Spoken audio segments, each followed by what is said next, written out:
you intended to harm me, but God meant this for good.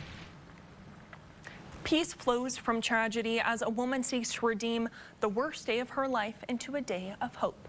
Good evening and thanks for joining us tonight at 6. Colleen is off and Dave is on assignment. 1 year after a gunman turned on his co-workers at a grain elevator in South Central Nebraska.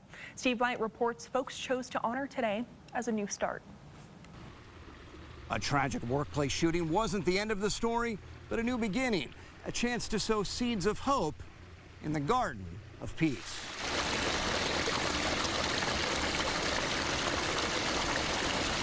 From the outpouring of her heart flows a message of redemption. Evil stepped in a year ago.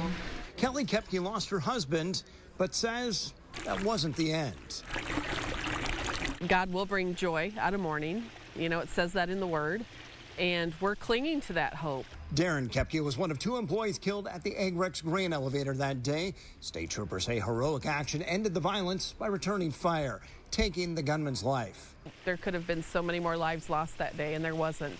October 21st is now etched in their minds, but instead of remembering the tragedy, Kepke says she chooses to remember this. To replace the memory from last year with something good, so that next year we reflect on this garden more so than the tragedy of 2 years ago. The water, a sound of peace, and a memory for Sandy Nelson's husband. He said anytime there was a stream, Sandy was out, had her shoes and socks off, always had her feet, hands in, always playing in the water. And there's so many that did things behind the scene that I will never know. And for that, I'm truly grateful. Kelly Kepke says she's had her down days, but keeps what she calls a blessing book, focused on the opportunities that have arisen from tragedy. And the Garden of Peace is the most visible of those, convinced someone bent on evil will change. They can come here, reflect, and hopefully make a better choice. Kepke says Darren was a man of faith, and as the first visitors stop, she prays with them.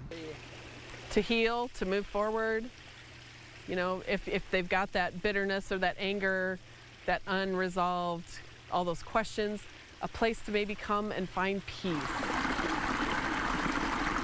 Embracing a new path.